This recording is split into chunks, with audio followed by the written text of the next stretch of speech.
আমাদের একটাই দোষ, যাকে ভালোবাসি তাকে পায় না, আর যে ভালোবাসে তাকে চায় না। একজন স্ত্রী তার স্বামীকে কুণ্ডি দিয়ে দেবে, কিন্তু দ্বিতীয়বার বিয়ে করার অনুমতি দিবে না। এই পৃথিবীতে সবচেয়ে স্ট্রং তো সে, যে রাতে কাঁদে কিন্তু সকালে এমন আচরণ করে যেন কিছুই হয়নি।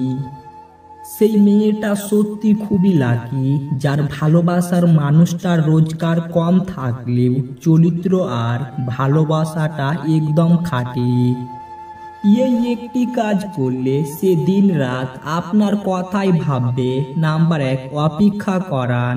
আপনার প্রেমিক বা প্রেমিকা আপনাকে যখন ফোন করবে, খুব দ্রুত ফোন ধরবেন না, কিছুক্ষণ পরে ফোন ব্যাক করুন। খুব সহজেই পাওয়া যায় এমন মানুষ হতে যাবেন না, তাই অপেক্ষা করান, অপেক্ষা করুন। নাম্বার 2, আগে কথা বলা শেষ করুন।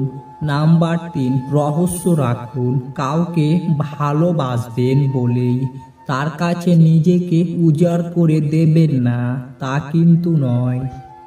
কিছুটা রহস্য রাখুন নিজেকে নিয়ে। সব জেনে গেলে কিন্তু আপনার প্রতি তার আগ্রহ কমে যাবে। নাম্বার 4, বন্ধুদের সঙ্গে সময় কাটান। নাম্বার 5, নিজস্বতা তৈরি করুন। বিয়ে তাকেই করো যার কাছে টাকা পয়সার অভাব হলেও কখনো ভালোবাসার অভাব হবে না। কোনো মেয়ে যদি কোনো ছেলেকে নষ্ট করতে চায়, তাহলে সে তার সাথে ভালোবাসার নামে অভিনয় করে। একটা মানুষ সব জায়গায় জিতলেও একজন নারীর কাছে তাকে হারতে হয়। জীবনে যতই ভালো কাজ করো, একদিন সবাই ভুলে যাবে। ছোট একটা মন্দ কাজ করো, রেকর্ড হয়ে যাবে। যদি গায়ের রং কালো হওয়ার কারণে তুমি নিজেকে লুকিয়ে রাখো, অন্যদের কাছে থেকে ভয় পাও কিছু করতে, ছোট ভাবো নিজেকে, তবে অ্যাসিডে ঝলসে যাওয়া মানুষগুলোর দিকে তাকাও। তারা নিজেদের সেই ঝলসানো চেহারা নিয়ে সমাজে ঘুরে বেড়াচ্ছে সাহসিকতার সাথে। জীবনে যাই করো, অত্যন্ত অনুরোধ করে তোমার জীবনে কাউকে থেকে যেতে বলো না। মনে রাখবেন, অন্ধ যখন দৃষ্টিশক্তি ফিরে পায় তখন হাতের লাঠিটা আগে ফেলে দেয়। কিছু লোক আপনাকে ওই জন্যই পছন্দ করে না, কারণ আপনার বলা সত্য কথাগুলো তার বুকে গিয়ে লাগে। জ্ঞান ছাড়া কোনো জিনিসের বিচারের সম্ভব নয়। একবার এক স্বর্ণকারের মৃত্যুর পর তার পরিবারটা বেশ সংকটে পড়ে গেল।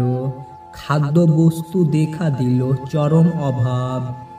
স্বর্ণকারের বিধবা স্ত্রী তার বড় ছেলেকে একটা হীরের হার দিয়ে বলল, এটা তোর কাকুর দোকানে নিয়ে যা, বলবি যে এটা বেচে কিছু টাকা দিতে। ছেলেটা হারটি নিয়ে কাকুর কাছে গেল। কাকুর হারটা ভালো করে পরীক্ষা করে বলল, বেটা তোমার মাকে গিয়ে বলবে যে এখন বাজার খুবই মন্দ, কয়েকদিন পর বিক্রি করলে ভালো দাম পাওয়া যাবে। কাকু কিছু টাকা ছেলেটিকে দিয়ে বললেন, আপাতত এটা নিয়ে যাও, আর কাল থেকে তুমি প্রতিদিন দোকানে আসবে। আমি কোনো একদিন ভালো খরিদ্দার পেলেই যেন তুমি দৌড়ে হার নিয়ে আসতে পারো, তাই সারাদিন থাকবে।